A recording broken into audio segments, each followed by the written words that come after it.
स्वागत है आप सभी का। हम लोग एक इम्पॉर्टेंट टॉपिक डिस्कस कर रहे हैं आज, और वो है ड्रग एंड एल्कोहल एब्यूज। ये आपके एनसीईआरटी के अंदर टॉपिक दे रखा है और परीक्षा के अंदर क्वेश्चन पूछे गए। अक्सर मैंने देखा है कि इसके ऊपर क्वेश्चंस पूछे जाते हैं। Drug and alcohol abuse, abuse का मतलब क्या होता है? जब किसी चीज का कुप्रयोग होना शुरू हो जाए, उसके चिकित्सकीय प्रयोग के अलावा यदि कोई दूसरा यदि उससे ले रहा है तो वो किस कैटेगरी में आएगा? कुप्रयोग की कैटेगरी में आएगा। बहुत सारे ड्रग्स हैं जो कि जिनका कुप्रयोग होता है या जिनका एब्यूज होता है। उनमें से जो खास है वो कौन से हैं? ओपियोइड्स। एक तो ओपियोइड्स है बेटा, जो आपके एनसीईआरटी में दे भी रखे। दूसरे कैनाबिनॉइड्स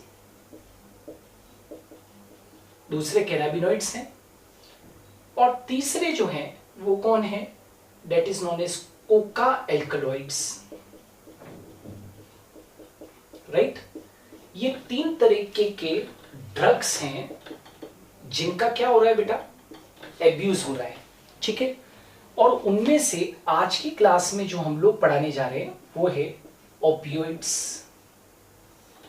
राइट? ओपियोइड्स पढ़ने जा रहे हैं। बहुत इंपॉर्टेंट ड्रग है, देखना इसको, जिसका एब्यूज हो रहा है, वर्ल्ड ओवर एब्यूज हो रहा है। ओपियोइड्स क्या है? राइट?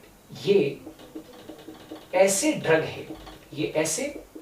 है जो सेंट्रल नर्वस सिस्टम, केंद्रीय तंत्रिका तंत्र है ना, सेंट्रल नर्वस सिस्टम, केंद्रीय तंत्रिका तंत्र सीएनएस व गैस्ट्रो इंटेस्टाइनल ट्रैक्ट। बेटा ये सेंट्रल नर्वस सिस्टम तो सब जानते हो ना, केंद्रीय तंत्रिका तंत्र। और गैस्ट्रो इंटेस्टाइनल ट्रैक्ट का मतलब क्या है? जठर आंत्रिय पथ। ठीक है। ये ऐसे ड्रग है जो सेंट्रल नर्वस सिस्टम व गैस्ट्रो इंटेस्टाइनल ट्रैक्ट में स्थित specific cannabinoid, specific opioid receptors, right, specific opioid receptors से जुड़ जाते हैं।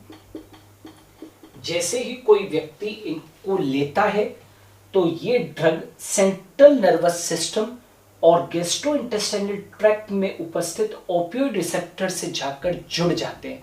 मतलब इन ड्रग्स के लिए जो स्पेसिफिक ओपियोइड रिसेप्टर्स हैं वो केंद्रीय तंत्रिका तंत्र और जठर आंत्रिय पथ में स्थित है।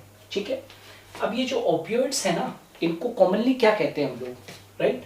ओपियोइड्स को जो सबसे कॉमन जो ओपियोइड है, जिनको कि हम लोग सबसे कॉमन ओपियोइड है, उसका नाम क्या है? हेरोइन। हेरोइन क्या है? ये सबसे कॉमन ओपियोइड है, जिसे स्मैक भी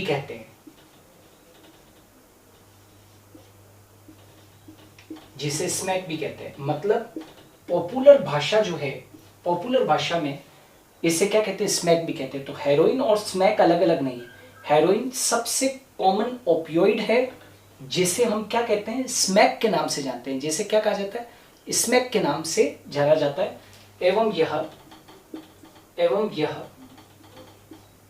यह रासायनिक रूप से डाई एसिटाइल मॉर्फिन है। ये केमिकली क्या है बेटा? ये जो हेरोइन है या जो स्मैक है वो केमिकली, मतलब रासायनिक रूप से डाई एसिटाइल मॉर्फिन है, जो सफेद यानी कि वाइट, सफेद, गंधहीन यानी कि ऑर्डरलेस, गंधहीन डाईएसिटाइल मॉर्फिन है, यह रासायनिक रूप से डाईएसिटाइल मॉर्फिन है जो सफेद गंधहीन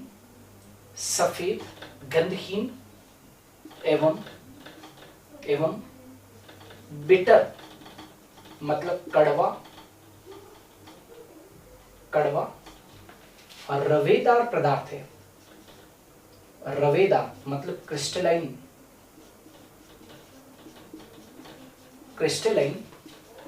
पदार्थ है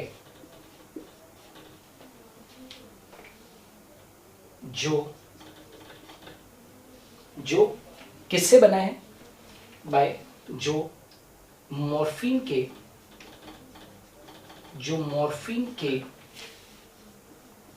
एसिटिलेशन यानी कि एसिटिलीकरण, एसिटिलेशन का मतलब होता है एसिटिलीकरण, जो मॉर्फिन के एसिटिलीकरण से बना है। अभी आपको ये भी बताएंगे कि मॉर्फिन कहां से एक्सट्रैक्ट हुआ है। वापस से बोल रहा हूं, हेरोइन सबसे कॉमन ओपियोइड है जिसे कॉमनली हम स्मैक भी कहते हैं। यह स्मैक या हेरोइन रासायनिक रूप से डाईएसिटाइल मॉर्फिन है जो एक वाइट ऑर्डरलेस यानी कि गंधहीन एवं एक कड़वा क्रिस्टलाइन पदार्थ है जो मॉर्फिन के एसिटिलेशन से बनता है। अब प्रश्न उठता है कि ये जो मॉर्फिन है, मॉर्फिन इसको कहां से एक्सट्रैक्ट करते हैं, मतलब किस पादप से इसको एक्सट्रैक्ट किया जाता है, वो भी आप देखिए। नाउ मॉर्फिन जो होता है वो याद रखिएगा, मॉर्फिन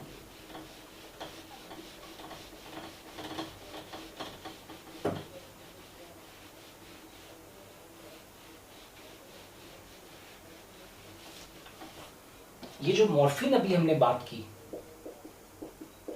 इस मॉर्फिन से ही तो क्या बना है, इतना घातक ये जो ड्रग है जिसको कि हम लोग ओपियोइड कह रहे हैं वो बना है। तो मॉर्फिन कैसे एक्सट्रैक्ट करते हैं?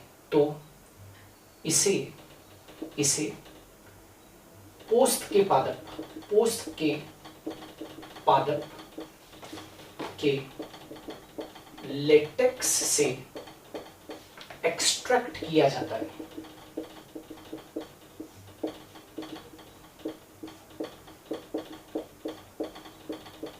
इसे पोस्ट के पादप के लेटेक्स से एक्सट्रैक्ट किया जाता है। कैसे? पोस्ट का पादप आप समझते हो, इसका बॉटनिकल नेम लिखता हूं, पेपेवर सोमनीफेरम। इसको क्या कहते हैं? इस पादप को, पोस्ट के पादप को हम क्या कहते हैं? That is known as papaver somniferum. आप इसको चाहो तो पॉपी प्लांट भी कह सकते हो, राइट? या आप इसको अफीम का पादप भी कह सकते हो, राइट? पोस्ट या अफीम।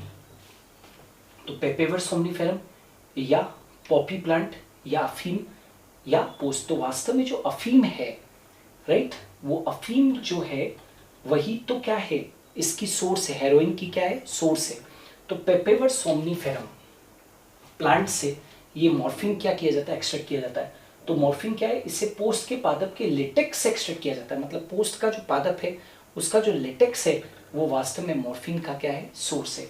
ये जो पेपेवर सोमनीफेरम है, यदि मैं जैसे राजस्थान की मैं बात करूं, मैं राजस्थान में रहता हूं, तो मुझे मालूम है कि राजस्थान के अंदर कुछ जगह ऐसी जैसे कि यहाँ पर प्रताप नगर, राइट, या प्रतापगढ़ ऐसा स्थान है जहाँ पर आसपास अफीम की बहुत ज़्यादा खेती की जाती है। इसी तरीके से यदि हम लोग एमपी की तरफ चले, है ना, तो नीमच, मंदसौर, वहाँ पर बहुत ज़्यादा अफीम की खेती की जाती है। और अफीम की खेती के लिए लाइसेंस लेना ज़रूरी है, ठीक है ना, क्योंकि अफीम का औषधीय प्रयोग भी, ऐसी बात नहीं है, अफीम का औषधीय प्रयोग भी होता है, औषधीय प्रयोग भी है। जैसे अफीम दर्द निवारक है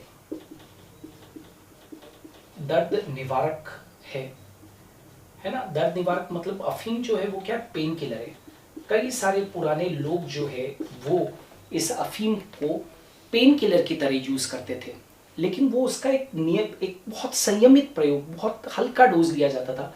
तो इसका औषधि प्रयोग ये है कि ये एक दर्द निवारक है, लेकिन जब इसको आवश्यकता से अधिक कोई लेना शुरू कर देता है तो वो किस कैटेगरी में आता है, कुप्रयोग की कैटेगरी में आता है, और फिर वो शरीर के ऊपर हानिकारक प्रभाव डालता है। तो ये जो पेपेवर सोमनीफेरम है, इस पेपेवर सोमनीफेरम जो प्लांट है, इसका जो फ्रूट होता है बेटा, फ्रूट, उसको हम क्या कहते हैं, कैप्सूल कहते हैं। इसका जो फ्रूट होता है वो क्या होता है, कैप्सूल होता है, संपुट, उसको क्या बोलते हैं, संपुट कहते हैं। तो ये जो इसका जो संपुट होता है ऐसा, इस ये कैप्सूल फ्रूट के अंदर, इसके अंदर क्या भरा रहता है बेटा, लेटेक्स है, बहुत सारा क्या है, लेटेक्स है। लेटेक्स तो जानते हो ना, दूधिया तरल है। तो अब क्या किया जाता है कि ये जो फ्रूट है ना, कैप्सूल फ्रूट, राइट, इसके अंदर क्या किया जाता है, जब ये फल कच्चा होता है, अनराइप होता है, तो इसके अंदर क्या किया जाता है, आफ्टर सनसेट, आफ्टर सनसेट इस पे क्या लगाया जाता है, इस फ्रूट पर चीरा लगाया जाता है, चीरा लगाया जाता है सनसेट के बाद में, है ना, सूर्यास्त हो उसके बाद में इस फ्रूट पर चीरा लगाया जाता है, जिससे रात भर में धीरे धीरे लेटेक्स बाहर निकलता है।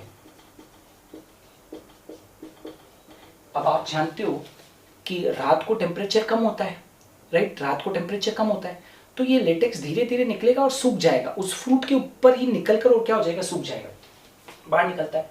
सवेरे सूर्योदय के पहले इसे संग्रहित कर लिया जाता है, संग्रहित कर लिया जाता है।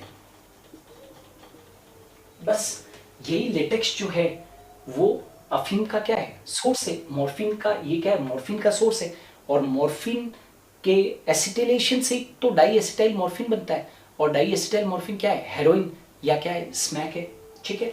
तो इस प्रकार से ये लिया जाता है। तो ये जो अफीम है, अफीम, इस अफीम को ब्लैक गोल्ड के नाम से जाना जाता है। ब्लैक गोल्ड यानी कि इसको क्या कहते हैं, काला सोना, और इसीलिए इसकी क्या होती है, इसकी तस्करी होती है, स्मगलिंग होती है, इसकी स्मगलिंग होती है।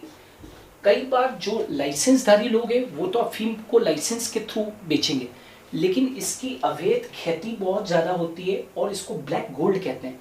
ब्लैक गोल्ड इसलिए कहते हैं काला सोना, क्योंकि इसकी तस्करी होती है, और ये नेपाल के रास्ते और पाकिस्तान के रास्ते इंटरनेशनल मार्केट के अंदर ये जाता है, और फिर वहाँ पर इंटरनेशनल मार्केट के अंदर इसके एसिटिलेशन से फिर उसके बाद में डाई एसिटाइल मॉर्फिन या हेरोइन बनाया जाता है। तो ये बहुत बहुत खतरनाक एक प्रकार की क्या है, ड्रग है, राइट, और इसकी तस्करी होती है, विशेष तौर से पाकिस्तान के थ्रू होते हुए, भारत से पाकिस्तान होते हुए इसकी क्या होती है, तस्करी होती है। आर यू गेटिंग और नॉट? तो इसको ब्लैक गोल्ड के नाम से जाना जाता है। अच्छा, ये अब ये देखते हैं कि आखिर इसको व्यक्ति लेने के बाद में इसका क्या इम्पैक्ट आता है, उसकी बॉडी के ऊपर क्या इम्पैक्ट आता है। तो ये देखो कि अफीम जो है वो व्यक्ति को नशेड़ी या व्यसनी बना देता है ना। जब इसकी मात्रा ज्यादा ले लेता है या व्यक्ति लगातार ले लेता है, तो इसका स्वभाव क्या है, अफीम का स्वभाव क्या है कि अफीम को लेने पर या हेरोइन, राइट, हेरोइन को लेने पर ये क्या है, राइट, क्योंकि अफीम से तो क्या बनी है, ये हेरोइन बनी है, तो इसका स्वभाव कैसा है, व्यसनी है। इसका स्वभाव कैसा है, व्यसनी है, मतलब ये व्यक्ति को नशेड़ी बना देता है, ठीक है। अफीम क्या कर देता है, अफीम या जो हेरोइन है, कुछ लोग तो डायरेक्टली अफीम के रूप में उसको लेते हैं, और जब इसका जो हेरोइन बनती है वो तो बहुत बहुत ज़्यादा खतरनाक है, ठीक है ना। अफीम से निर्मित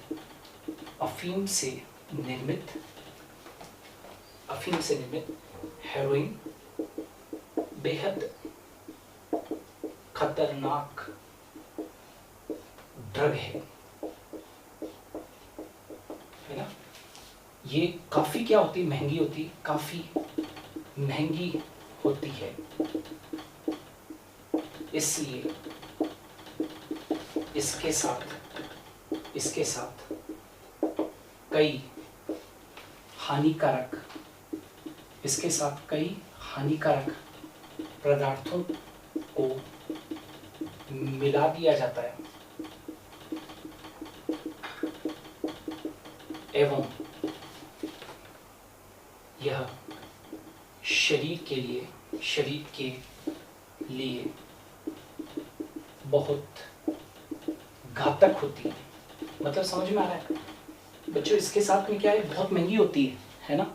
तो इसके साथ में क्या करते हैं कि जो ड्रग्स के जो डीलर्स होते हैं वो कई सारे हानिकारक पदार्थों को मिला देते हैं, और जब वो ये जो हेरोइन जिसके अंदर हानिकारक पदार्थ मिले उसको यदि कोई व्यक्ति ले लेगा तो फिर वो उसके शरीर के लिए क्या होगा, घातक होगा। ठीक है, तो काफ़ी महंगी होती है ये ड्रग। ठीक है, अब ये कैसी है नेचर में और कैसी है, तो ये डिप्रेसेंट है,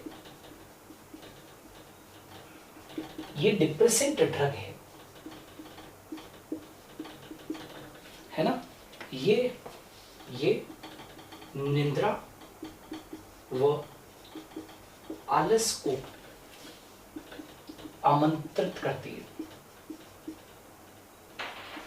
मतलब जो अफीम लेने वाले जो लोग हैं, राइट, जिनको अफीमची कहते हैं, ये निद्रा व आलस को क्या करता है, आमंत्रित करता है। डिप्रेसेंट है शरीर के, it slows down body function, it slows down body functions. ये शरीर के जितने भी फंक्शंस होते हैं उनको ये क्या कर देता है, स्लो डाउन कर देता है। It slows down body functions, ये निद्रा व आलस को आमंत्रित करती है। It slows down body function, जो शरीर के लिए घातक है, राइट। लंबे समय तक इसके प्रयोग से व्यक्ति, जानते हो किसमें चले जाता है व्यक्ति, अवसाद समझते हो ना, डिप्रेशन, क्योंकि ये वैसे ही डिप्रेसेंट है, डिप्रेशन में चले जाता है। लंबे समय तक यदि इसका उपयोग कर लिया जाए तो व्यक्ति किस में चले जाता है, अवसाद में चले जाता है। ये अवसाद इसका एक बहुत महत्वपूर्ण इस ड्रग का स्वभाव है।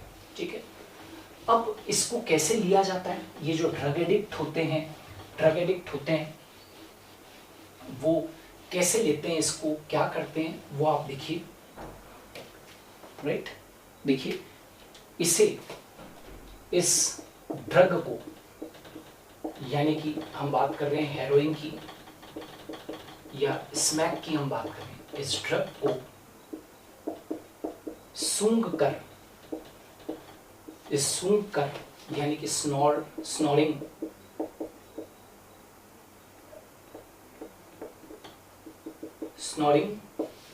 सूंघकर या सुइयों द्वारा, इंजेक्शंस के द्वारा लिया जाता है। और इस कारण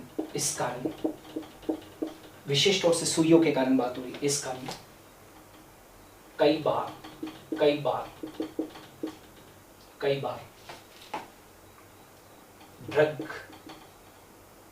ड्रग लेने वाले लोग एड्स व हेपेटाइटिस के शिकार हो जाते हैं। क्यों? क्योंकि मान लीजिए कि एक ही सुई से चार दोस्त साथ में बैठे हुए हैं और वो एक ही सुई से चारों लोग ड्रग को ले रहे हैं, हेरोइन को ले रहे हैं। अब यदि उनमें से कोई भी एक एड्स या हेपेटाइटिस से सफ़र कर रहा है तो आप जानते हो कि वो बाकी सब जो है वो भी क्या हो जाएंगे, उससे अफेक्टेड हो जाएंगे। तो ये जो हेरोइन है या जो स्मैक है या जो अफीम है, ये बेहद खतरनाक है और इन चीज़ों से जितना दूर रहें उतना अच्छा है, राइट। मैं सभी से अपील भी करता हूँ कि इन ड्रग्स से कोसों दूर रहिए। ये जो अल्कोहल और ड्रग एब्यूज़ बढ़ रहे हैं, ये टॉपिक इसीलिए दे रखा है कि जो एडोलसेंट वाले जो बच्चे हैं और 18 से 24 साल वाले जो बच्चे हैं उनके अंदर आजकल बड़े शहरों के अंदर इस तरीके की लत लग जाती है। तो इससे जितना दूर रह सकते हैं वो रहिए। वैसे भी अभी तो देश भर के अंदर माहौल भी है, पूरा के पूरा जो नारकोटिक्स ब्यूरो है ना, तो वो आप देख सकते हो कि नाम लेने की ज़रूरत नहीं है, कई सारे बड़े बड़े सितारे जो है वो उसकी लपेट में आ चुके हैं। तो आप स्वयं भी दूर रहें और लोगों को भी शिक्षित करें कि इन चीज़ों से दूर रहें। तो आज के वीडियो के अंदर हम लोगों ने एक ड्रग को पढ़ा जिसका कि नाम था ओपियोइड। आने वाले दिनों के अंदर हम लोग कैनाबिनॉइड्स और कोका एल्कलॉइड्स के बारे में भी डिस्कस करेंगे और उनके शरीर के ऊपर प्रभाव को भी डिस्कस करेंगे। तो आज के लिए बस इतना ही। हम जल्द मिलेंगे एक नई वीडियो के साथ में। तब तक के लिए जय हिंद, अलविदा। Thank you.